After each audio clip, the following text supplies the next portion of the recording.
Hello दोस्तों, कैसे हैं आप लोग। आज की कहानी हमें सुमैन भाई ने भेजी है। तो चलिए सुनते हैं कहानी उनके पॉइंट ऑफ व्यू से। हेलो दोस्तों, मेरा नाम सुमैन है और ये घटना मेरे मामा जी के साथ घटी थी। ये समय 1990 का था और उनकी उम्र तब 17 या 18 साल रही होगी। हुआ यूँ कि मेरे मामा जी और उनके दोस्त मिलकर मछलियाँ पकड़ने जाते थे। वो लोग सुबह सुबह मछलियाँ पकड़ने जाते थे। तकरीबन 4 या 5 बजे के वक्त पर जाते होंगे। तो हुआ यूँ कि एक दिन मेरे मामा ने अपने दोस्तों को मछली पकड़ने के लिए बुलाया। उन्होंने समय नहीं देखा था। उन्होंने सोचा कि शायद 4 या 4:30 बज रहे होंगे, तो वो लोग मछली पकड़ने के लिए चले गए। मेरे मामा मछलियाँ पकड़ ही रहे थे और उनके दोस्त भी मेरे मामा की मदद कर रहे थे।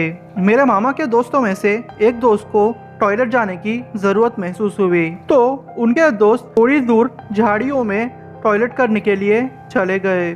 काफ़ी टाइम हो चुका था और उनके दोस्त अभी तक वापस नहीं आए थे और अचानक से उनको एक ज़ोरदार चिल्लाने की आवाज़ आई। वो आवाज़ मेरे मामा के उन्हीं दोस्त में से एक की थी जो टॉयलेट करने के लिए वहाँ झाड़ियों में गया था। मेरे मामा और उनके बाकी दोस्त उस दोस्त को ढूंढने के लिए गए।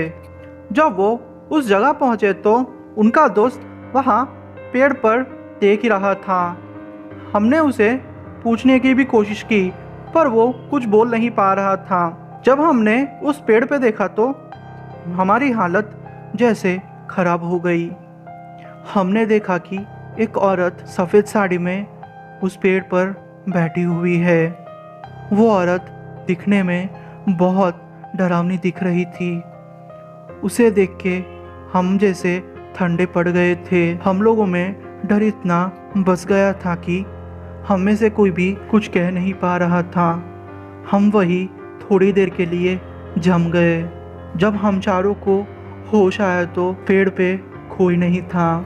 थोड़ी देर में किसी के रोने की आवाज़ आ रही थी।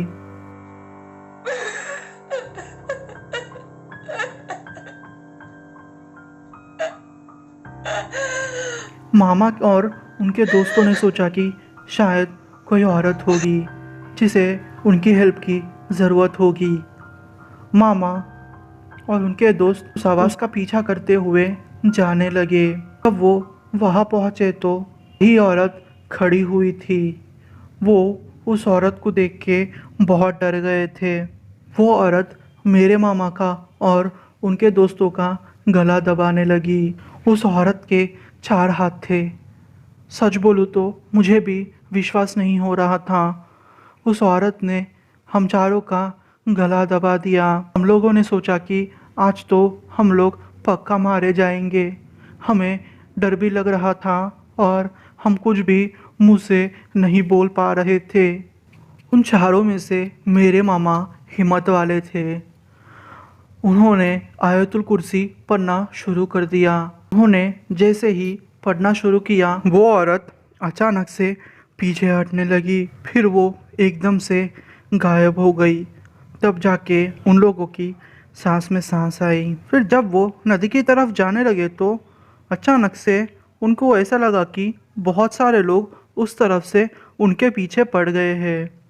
फिर मेरे मामा ने ज़ोर की दौड़ लगाई और जब तक वो घर नहीं पहुँचे तब तक उन्होंने पीछे मुड़ के नहीं देखा और जब घर जाके देखा तो 3 बज रहे थे। वो देखकर मेरे मामा बहुत शॉक्ड हो गए। ये कहानी बिल्कुल सच्ची है और ये रहा उस नदी का फ़ोटो।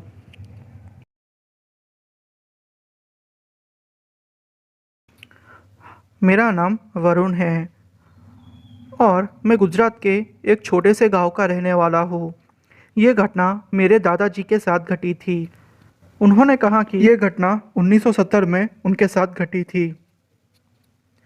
हुआ यूँ कि मेरे दादाजी और उनके कई दोस्त वॉशरूम के लिए उनको बाहर जाना पड़ता था क्योंकि उस टाइम पे बाथरूम्स नहीं थे। तो हुआ यूँ कि एक दिन दादाजी की तबीयत थोड़ी ज़्यादा ही ख़राब हो गई।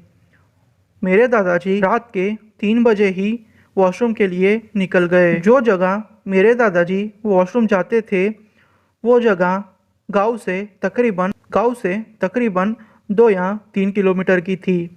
मेरे दादाजी ने थोड़ा पानी लिया और वो वॉशरूम के लिए निकल गए। मेरे दादाजी वहाँ पहुँचकर अपना काम करने लगे और अचानक से उन्हें ऐसे लगा कि उनके पीछे कोई है। जब वो पीछे मुड़ के देखे तो कोई औरत वहाँ बैठी हुई थी। मेरे दादाजी ने सोचा कि ज़रूर गांव की ही औरत होगी और अच्छा नहीं रहेगा कि वो पीछे मुड़ के देखे। मेरे दादाजी वहीं बैठे रहे। उनका काम खत्म होते ही जब दादाजी पीछे मुड़ के देखे तो वहाँ कोई नहीं था। मेरे दादाजी वो देख के थोड़ा शॉक्ड हो गए क्योंकि उन्हें कोई भी आवाज़ नहीं आई थी। जब वो जाने लगे तो उन्हें घुंघरू के आवाज़ सुनाई दिए। मेरे दादाजी समझ चुके थे कि ये चक्कर क्या है। जब उन्होंने पीछे मुड़ के देखा तो आवाज़ वहाँ से गायब हो चुकी थी। जैसे ही मेरे दादाजी साइकिल लेके घर की तरफ जाने लगे उनको झाड़ियों में से आवाज़ें आ रही थी और अचानक से मेरे दादाजी को एक औरत के चिल्लाने की आवाज़ आई।